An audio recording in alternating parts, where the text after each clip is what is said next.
Good afternoon বন্ধুরা। তো আজকে রবিবার, সেই জন্য বাড়িতে বানাচ্ছিলাম চিকেন আর দই কাতলা। তো ভাবলাম যে দই কাতলাটা কীভাবে রান্না করছি সেটা তোমাদের সাথে শেয়ার করি। প্রথমে মাছগুলো ভেজে নিলাম, তারপরে তেলের মধ্যে গরম মশলা ফোড়ন দিয়ে পেঁয়াজ কাটা টমেটো কাটা দিয়ে দিলাম। তারপরে সেটা একটু ভেজে নিলাম।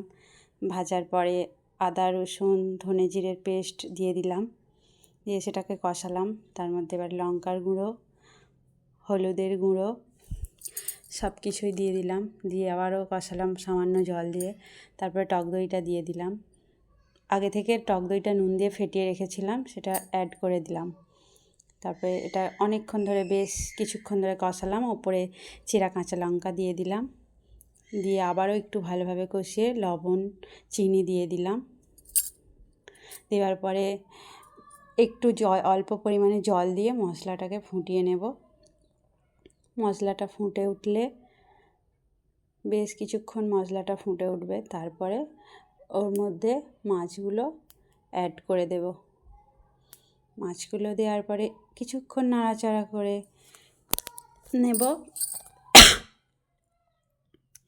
তো মাছগুলো বেশ কিছুক্ষণ ফুটে উঠেছে। ফুটে ওঠার পরে ওপর থেকে একটু গরম মশলা ছড়িয়ে দেব। গরম মশলা দিয়ে একটু নাড়িয়ে নেব। তারপরে এর ওপরে একটু ঘি দিয়ে দেব। ঘি দিলেই রেডি। ঘিটাকে নাড়িয়ে নেব। তো দই কাতলা কমপ্লিট। দেখো কীরকম লাগছে। তো তোমরা যদি কেউ খেতে চাও